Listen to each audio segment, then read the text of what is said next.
శ్రీశైలంలో ఇప్పుడు బ్రహ్మోత్సవాలు ఘనంగా జరుగుతున్నాయి. ఇక్కడ ప్రతి చోట ఇదే సమస్య. ఓ పక్కన లడ్డూ కాన్సెప్ట్లో సనాతన ధర్మానికి సంబంధించినటువంటి దాంట్లో మేమే స్ట్రాంగ్ అని చెప్తున్నారు. రెండో పక్కన చూస్తేనేమో ఇక్కడ ఎక్కడికెక్కడ ఏర్పాట్ల వైఫల్యం. అక్కడ తిరుపతిలో జరిగినటువంటి తొక్కిసలాట చూసాం. ఆ తర్వాత మళ్ళీ అప్పుడు 10 రోజుల దర్శనాలు ఏంటన్నారు, మళ్ళీ సెట్ చేసి 10 రోజులు కంటిన్యూ చేసుకొచ్చారు.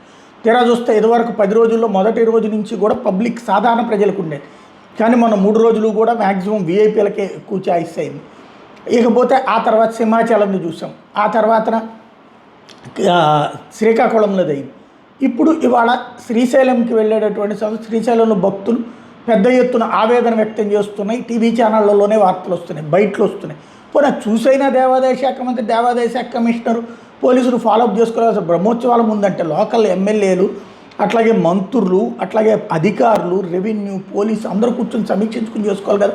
ఇవాళ దుర్గగుడికి దసరా శరన్నవరాత్రోత్సవాలకు ఎట్లా చేస్తారు, అట్లాగే ఇక్కడ చేసి ఉంటే కనుక మరి ఈ ప్రాబ్లంకి కారణం ఎవరు, ఎందుకు జరిగింది ఈ పరిస్థితి అన్నటువంటిది ఆలోచించుకోవాల్సింది. పబ్లిక్ క్వశ్చన్ చేస్తున్నటువంటి సిచ్యుయేషన్, క్యూ లైన్లో గంటల కొద్దీ ఉండాల్సి వస్తున్నది అన్నటువంటి పాయింట్.